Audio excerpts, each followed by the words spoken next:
and I'm going to let Chris tell you who he Sure. is Okay. and what's happened to him. And let's just see how it all goes. So, Chris, Okay. over to you. Okay, it's absolutely amazing to meet you. And I also have had the pleasure of watching your film Code Blue.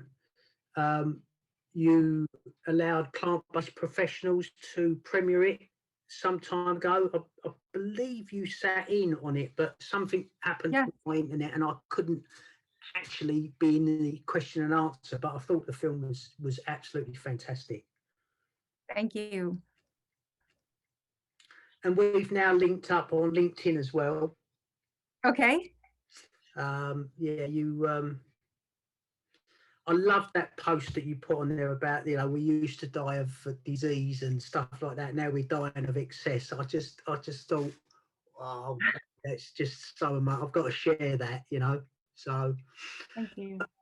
if I give you just a little bit of my background. Yeah, please. Back in 2002, when I was a very busy businessman, I used to be in the licensed trade and I had several pubs and clubs on the go. And for years, I was going to see my GP with all these weird and wonderful things happening to me. To be told that it was stress and it was all stress related. And if I led, you know, a stress-free life, and I said, well, how can I do that? I've got a young family, I've got work, and I'm, you know, until I got really ill, and I got carted off to hospital, and that set me on the road to finding out that I have multiple sclerosis. Oh, I'm sorry. Which I have to say, I really took it badly because I did what I was told not to do. I went to Dr. Google and I did all of the very debilitating stories that you can get. Obviously, because that's what you're looking for as well, isn't it? Sure. And I slipped into anxiety to start with. You know, I was wondering. I've got 4 amazing children. I was wondering how I was going to support them because we had quite a seriously good lifestyle and was enjoying it actually. And I slipped into anxiety and then into depression, really. Getting worse, taking the disease-modifying drugs. Sure. And also copious amounts of steroids given to me intravenously. But I just felt like I was getting worse, just getting worse. And 2007 come when my first wife had decided to divorce me because she didn't want to be married to someone who was ill. I had an attempt at taking my life. Well, do you know what? It was a really bad day, but it probably was one of the better days of my life, really, believe it or not, because it obviously wasn't meant to happen. And it changed my view of everything, really. Yeah. I realised how selfish I'd been, really, because I had 4 amazing kids that I hadn't even thought about before I attempted to do that. And I sort of set about. I went through our mental health service in this country, which is, I've got to be honest, I believe it's got a lot to be desired. But I just started to try and find another way, really. And 2008, I'm now divorced. My neurologist had booked me on another enhanced MRI scan. And he gave me the news that I was now secondary progressive. Oh, wow. And that he would monitor me on a yearly basis, but expect to be in a wheelchair by 2012 because that's where I was going to be in his opinion. And he was right. I was using the wheelchair more and more, probably 60% of my time. I had a bit of an event come into my life because a new lady came into my life. And I started to get this passion for learning about the body, Yes. I'm not a medical person. I am just Joe Public, really. But I decided to start to research all these things, and I ran across Dr. Roy Swank and Swank Diet. Yes.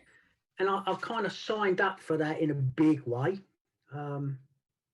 I also started to learn about how the mind works, and I now have qualifications in NLP and hypnotherapy and all that sort of stuff. So I started to meditate as well, changed my diet a great deal, and actually started to regain function over my body. The last time that I saw my neurologist, I think it was 2016, when I walked back into his surgery, where I used to go and see him in my wheelchair. Mm-hmm. And I walked in there and he looked at me and he went, "What drugs have I put you on? What drugs is it?" And I said, "Well, I'm not on any drugs, am I, doctor? You said there was nothing you could do for me and nothing works." And he said, "Well, you look like you're getting better. What are you doing?" And I told him, I said, at the time, I didn't really understand that I was doing lifestyle medicine. Right.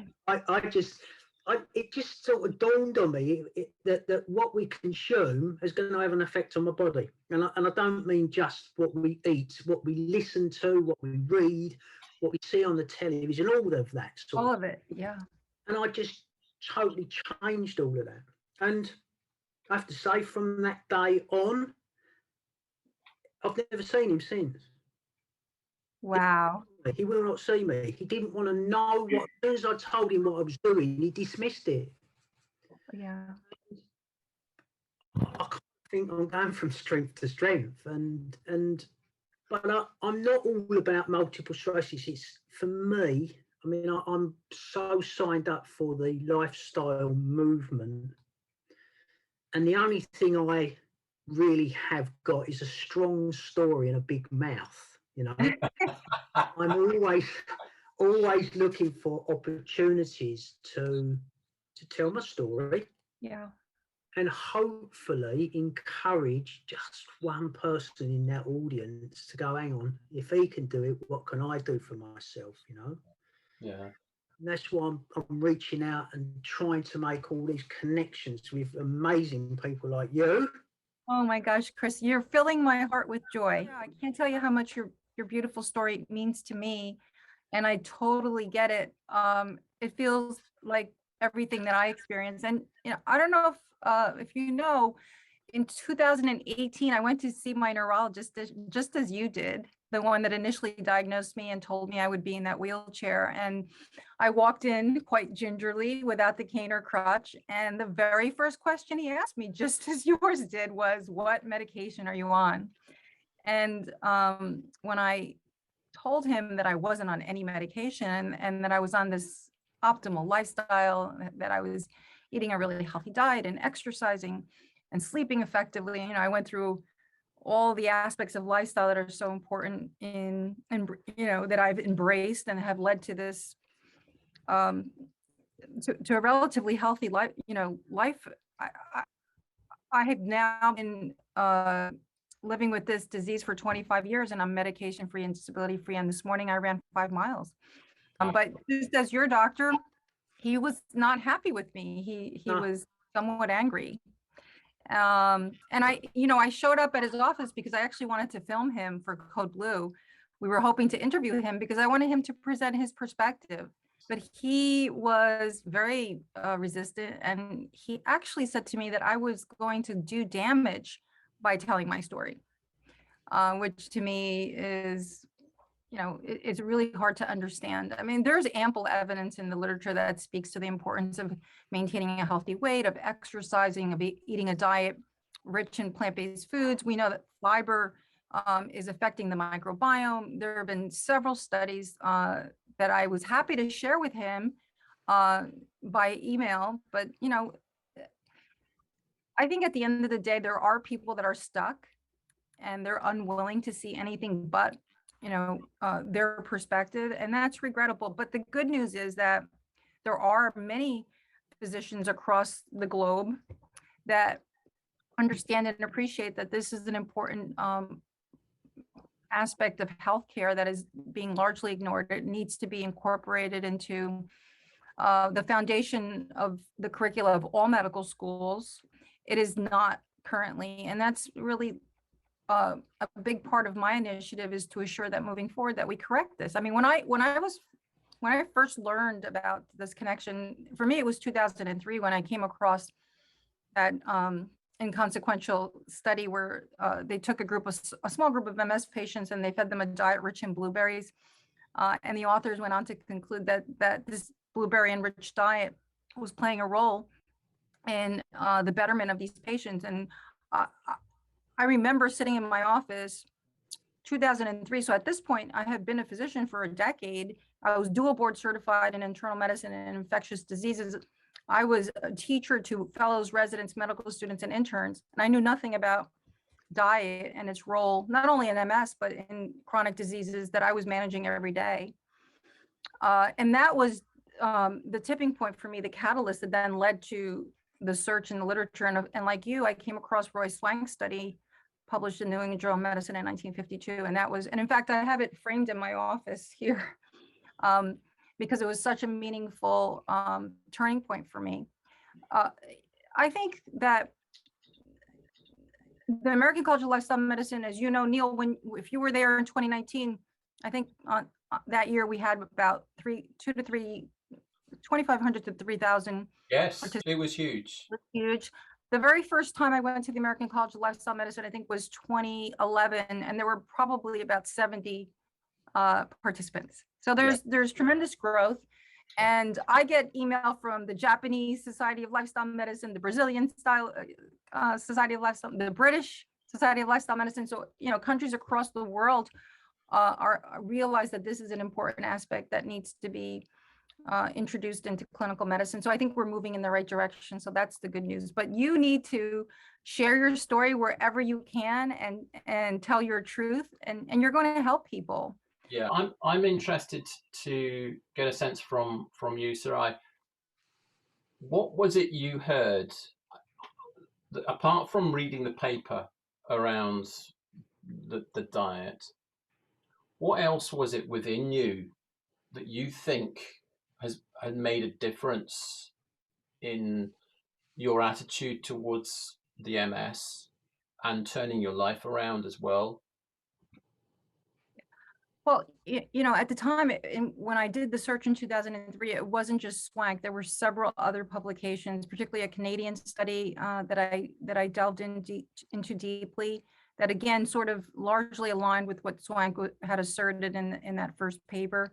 And there were other publications, European studies that again, so it was really a compilation of all that I was reading that was speaking to the potential effectiveness of this approach. And then back in the 1990s, exercise was felt to worsen MS. And now in 2003, there was building evidence that exercise was actually beneficial. And you understand why exercise was thought to be dangerous, because when MS, and Chris, you know this, when your body temperature goes up, something called Udhoff's phenomenon, your symptoms actually worsen, right? So my doctors would say to me, don't exercise because essentially your symptoms will worsen, and that could potentially signal that you're doing damage. So and again, although the evidence had been pouring in, my neurologist had really not spoken to this like shift in understanding how exercise played a role in MS. And I think I was just, honestly, frankly, so desperate and looking for any hope. I was deeply depressed. I was addicted to hypnotics like Ambien. I couldn't sleep on my own. I enjoyed taking Ambien because it took me out of this world momentarily. So it would knock me out, and I wouldn't have to think about my life, that I had no quality of life. I had barely any energy to get through my work day. By by the time I left the hospital in the afternoon, I was wiped out. And I had, the fatigue was a significant issue for me. And I literally, Neil, walked around with a pill box. I had to take, gabapentin and the whole, list of Provigil. I mean, it was crazy the amount of medications that I was taking. And I was deeply unhappy. And when I read this, it was like, it just signaled some hope. It was a little bit of light in the midst of a very dark room. And so I gravitated to it wholeheartedly. And almost immediately, I just started to feel better very early on. I would say within 2 to 3 weeks. I don't know if it was psychological, but I started to feel like, some sense of that heaviness, that fatigue that sort of held me down was starting to lighten up. And I think I just believed I know this is going to sound crazy, but in some ways it felt like a gut feeling, like this is the right way. Now, 2003, there wasn't much, talk about lifestyle back then. I mean, I certainly, Chris, you said I didn't know that I was practicing lifestyle medicine, but I was, all of these changes that I had implemented in my life, I didn't know that it was called anything. And films like Forks Over Knives were not out yet. I think these are, things that I really sort of just sort of consumed the literature, and I started to piece together this diet piece. And as soon as I did, one of the first things that happened was I started to lose weight.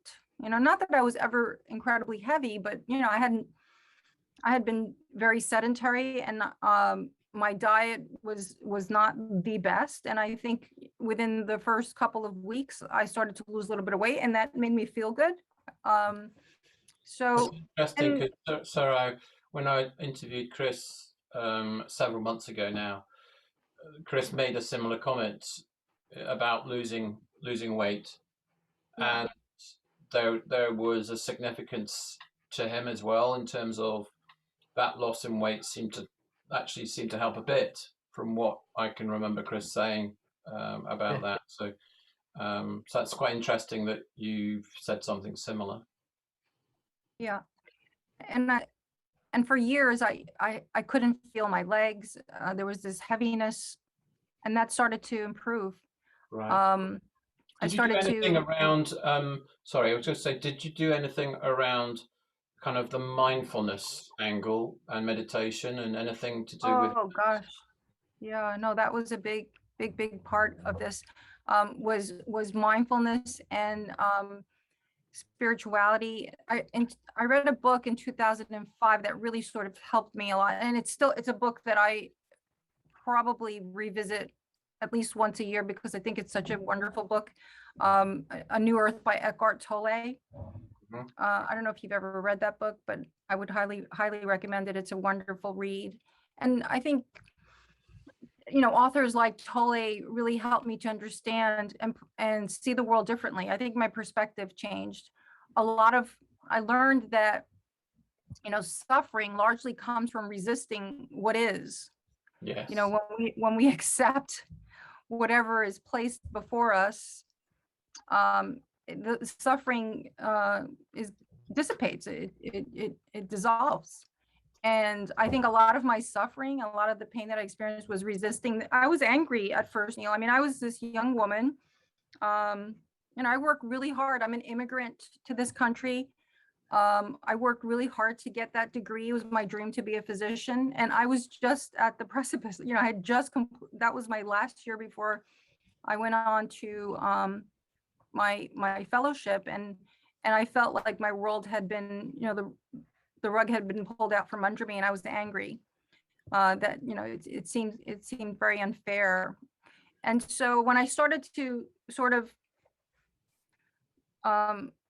realize that the situation that I was in was one that I needed to accept and understand, and at some point, and I say this in the film, that day, October 11th, 1995, every MS patient knows the date that they were diagnosed. So that was my day. At the moment, on that day, I felt like it was the worst day of my life, like everything was over. And now I can tell you that it was the best day of my life, because it put me on this path to where I am today. And yes, there was pain and there was suffering and there were, difficult moments, but I needed to have those experiences to evolve to be the person I am today. And I pray that and this is why I made the film and wrote the book, because I want to be able to serve, just like Chris, you have this desire to serve and to share your story, because it can change the life of someone who's currently today suffering. Yes. And, we suffered for years, and we know what that feels like. So we want to end that wherever we can. And that's that drive. I can feel it across, the Atlantic through this computer. I can feel your.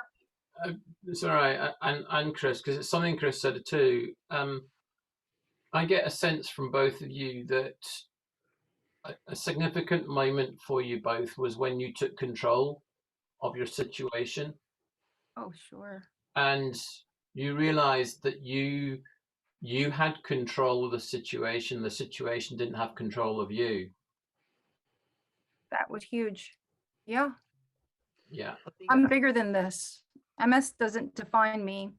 And I think that the culmination, when I came to that moment, I remember exactly when it was, when my brother, I talk about this in the book, and I talk about it when I speak. When my brother came to see me in 2005, and at this point, I had been 2 years into my lifestyle change, so I was looking and feeling a lot better, and the cane was no longer with me.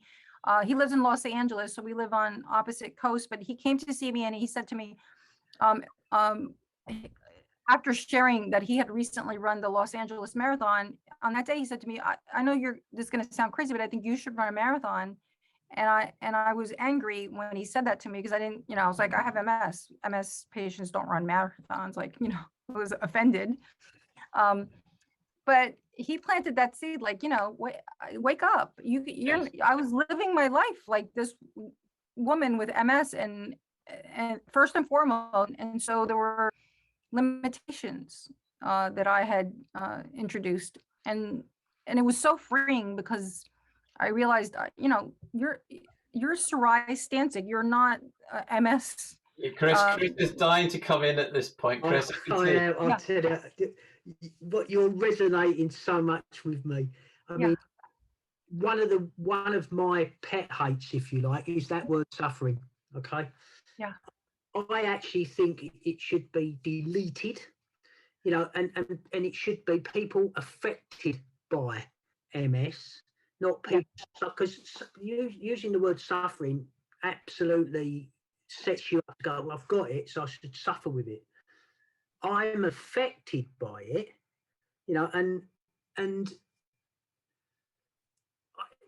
but it doesn't control me. It's not.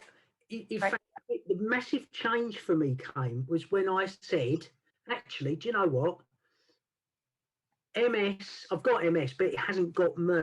And I actually sort of like made it a best mate. Yeah. So I extracted it from my body. I made it a best mate, and it's that best mate that you don't have to see them for years, do you? Yeah. And you pick up where you left off when you see them again. So my best mate comes back and tells me off when I've done something I shouldn't do. Yes. I know if I continue to do the protocols that I've introduced into my life. Yes.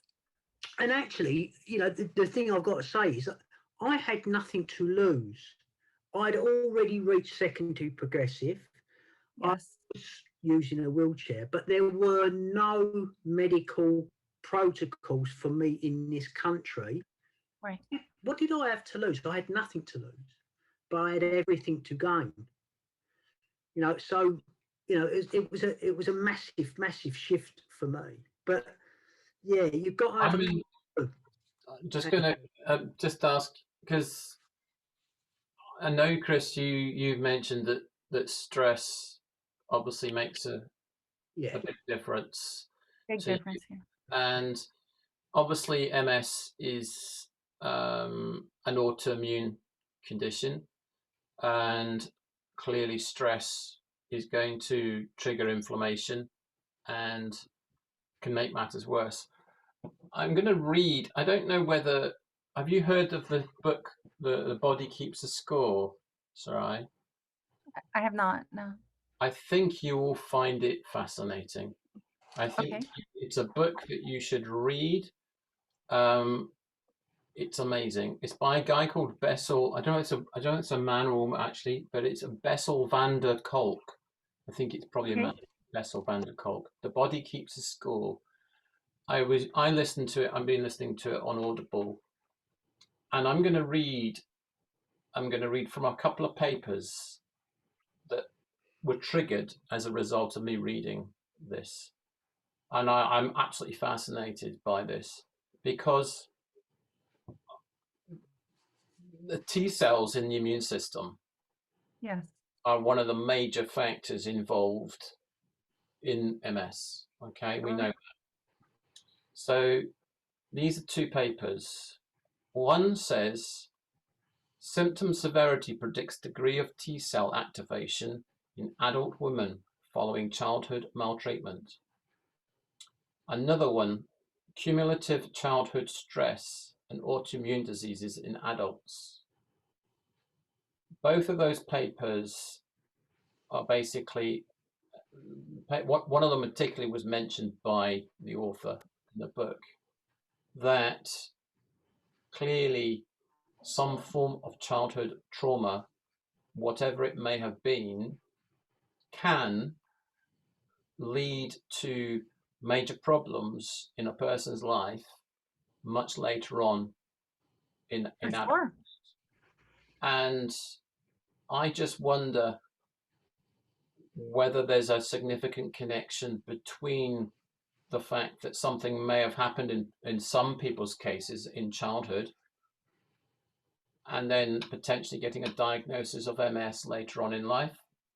And that might come down to genetics, because it might be that depending on your genetic profile, it may Right. not be MS that you get, it actually might be Parkinson's, or it might be something else linked to this fact that if it's clearly stress is linked. Yeah, it could be lupus or ulcerative colitis, or yeah, it could be an autoimmune disease. Yeah, for sure. I agree with that completely. I mean, I also think that the unresolved trauma that you don't address, or you don't well, you don't address it. If it constantly goes around your body, it will find somewhere that's weak to actually make you deal with the situation. I'm working as a therapist with a 35-year-old lady who's had a stroke several years ago. I've known her for quite a while, but we are now working on release, because she's had a lot of trauma in her life. We're releasing that, and she's actually reporting that she feels as if she's getting more and more control over her condition, and that the stroke is becoming less significant. That's wonderful. In it, I definitely, I think I also worked with a guy many years ago, who, when I was I was still in that, I was in the relapsing remitting stage, taking all the drugs that I was given, hoping, because I completely believed in doctors, and I still do, I still got huge respect for them, but I'd signed up that was the only option at the time. And he was a guy that was working with the police, fire brigade and the ambulance service on people that have been affected by severe trauma, like murder, terrible car crashes and stuff like that. And he was investigating how many people had gone on after that to develop multiple sclerosis. Yeah. And it was shocking how many people that he'd worked with had gone on to develop MS. Wow. And yet our medical profession in this country, and I'm not sure whether that's changed, but back then they said that stress played no part in illness. Oh my God, that I You couldn't know, disagree with that more. You know, I've been practicing medicine for a long time now. It's been 28 years, and in my lifestyle medicine practice, what I learned is that so many of the patients coming in are really good at one aspect. They may be very good with their diet, or they're really good with their exercise, but then they ignore their sleep and they drink too much. So there's an imbalance. So really helping them to connect how they're related. When we eat a healthy diet, we're more likely to exercise. When we exercise, we're more likely to sleep effectively. So connecting those dots and helping them, because I think when you do that, when you give them the evidence that supports these approaches, then they're more likely to engage in it and practice these principles. I think that it is within our means. We have enough understanding today. It is within our means that the great majority of us can really age gracefully, with dignity, and not have to end up, and at least in our country, most Americans end their last years on earth suffering in a nursing home. And I think that all of that is, it's within our means to prevent that from happening. We know how to do it. We can, each and every one of us, on that last day on planet Earth, at age 102, 105, enjoy a beautiful day with our family and friends, cognitive clearance, like we can participate in the conversation. We can smile, we can laugh, we can dance, we can sing on that last day. And then we go to bed, peacefully pass.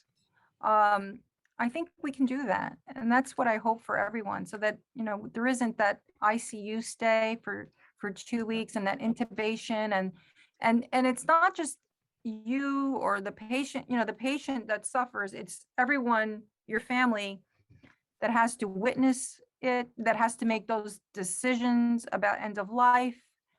That's traumatic. Yes. To witness all of that. Yeah.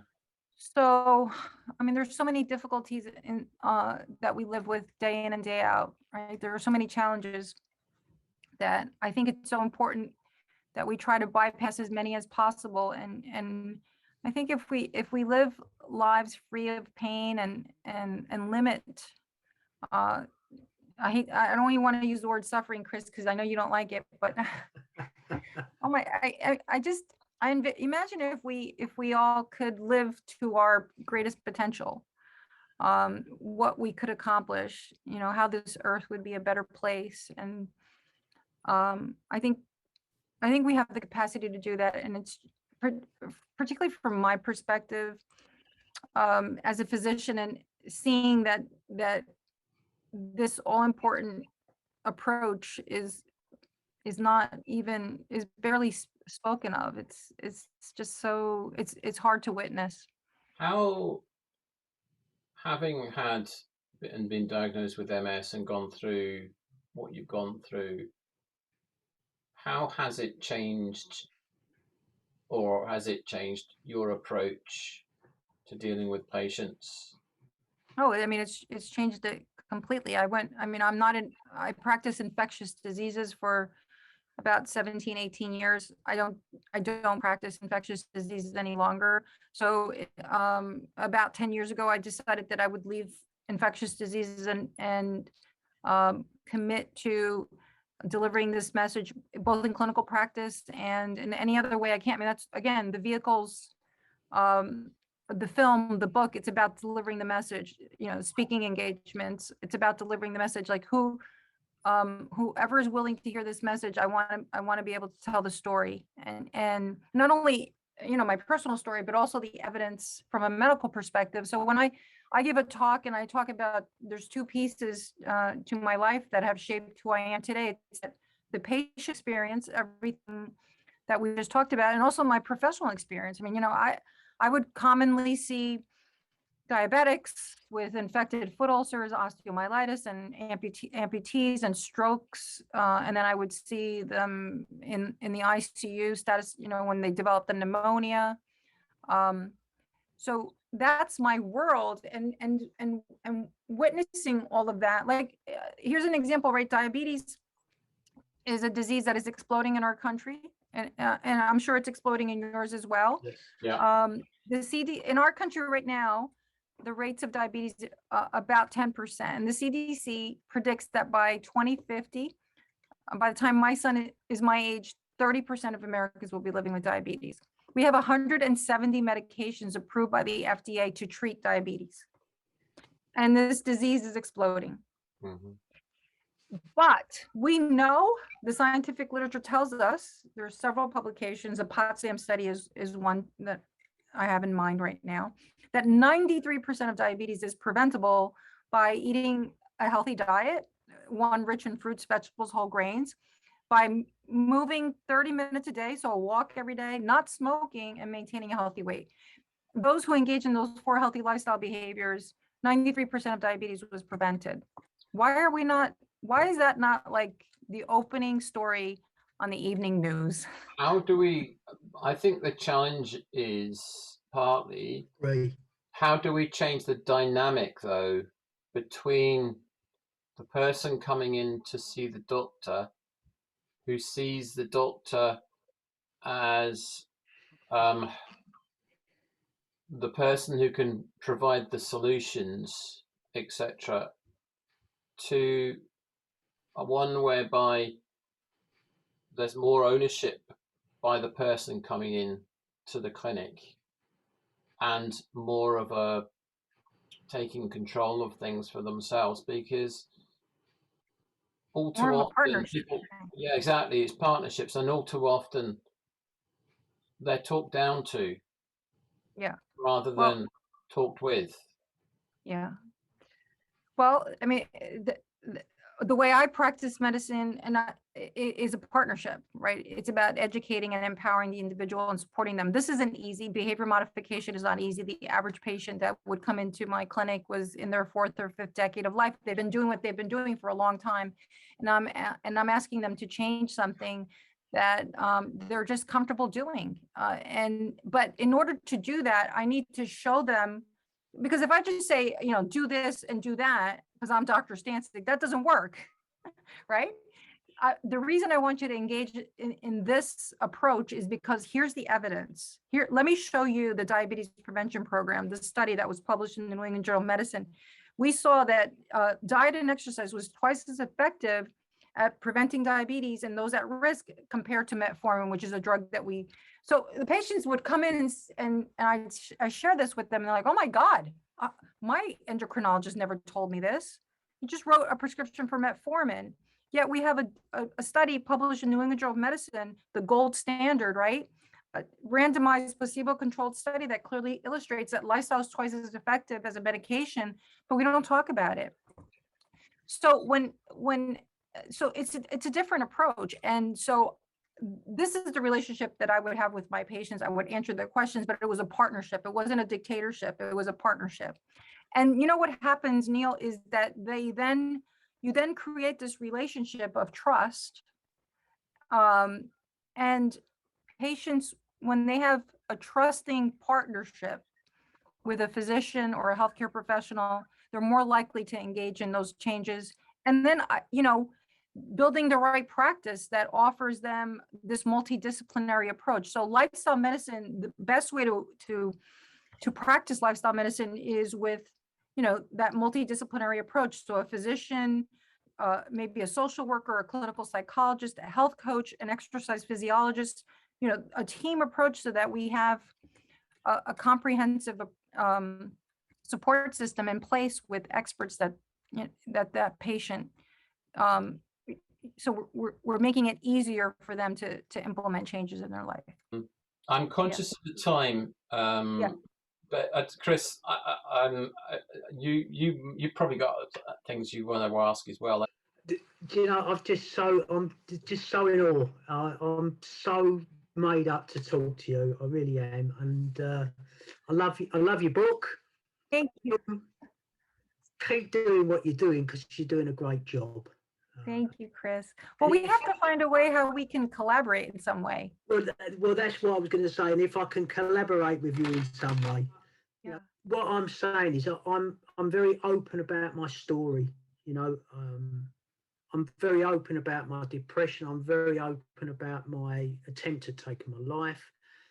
All of my children are aware of it and they're happy for me to do it. So it doesn't bring up any issues at all. In fact, they want me to do that because I'm just an ordinary guy, doctor. And I think you are far from ordinary. in some ways, though, because I'm an ordinary guy, my voice has more power than professional people. Do you get Absolutely, Chris. Absolutely. That's why I love working with you. Yeah, and the one thing, you know, I've listened to what you've all said, but on the patient side of it, if you like, patients are lazy as well, right?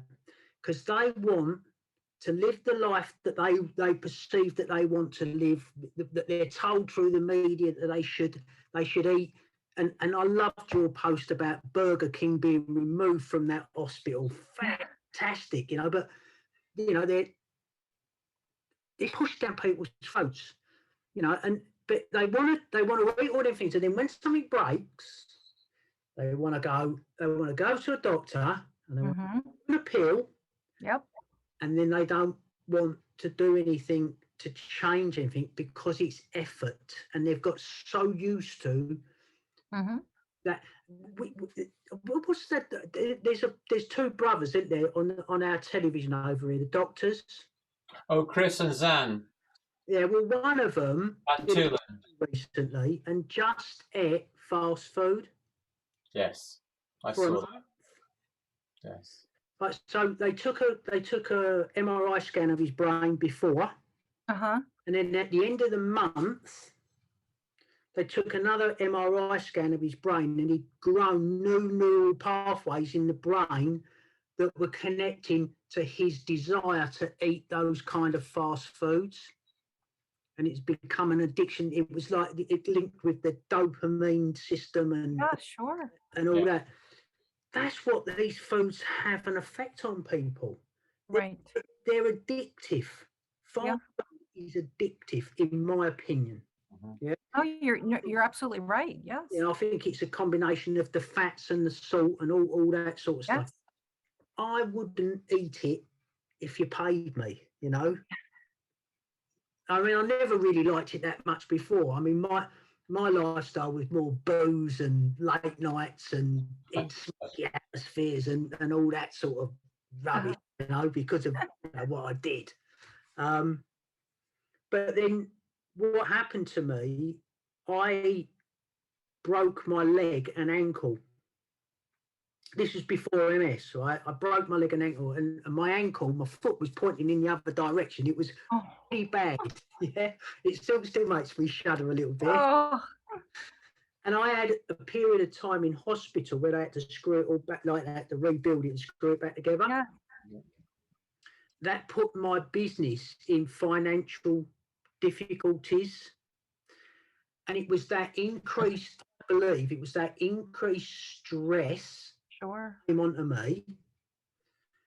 I think I already had MS, but it was the trigger that it needed to start to like show its ugly head, if you like. Yeah. Because that's when after that I was going to the doctor going, oh God, these walking down the road, all of a sudden I'm really desperate to go to the toilet, and I don't get any warning. You know, what's going on? Stress, you know, or I'm getting really forgetful. Stress, you know, all these things. I'll get really tired and always put down to stress. I got really ill, but I actually see that trigger. That was that was the trigger for me. Yeah. You know? Yeah.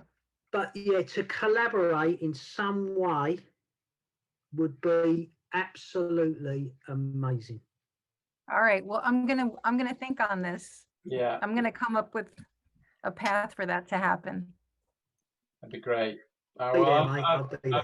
I've enjoyed chatting to you, Saray, and bringing Chris in as well. Yeah. It's always been great talk. It's always good to talk to Chris. And yeah, well, hopefully we'll stay in touch. For And sure. I'm sure we'll do something in the future We again. will meet again for sure. For sure. I'm gonna think more about how Chris and I can Yeah. collaborate. That'll be great. Well, All right, gentlemen. Thank Have you. a beautiful evening. yeah, you too. Bye-bye. Thanks a lot.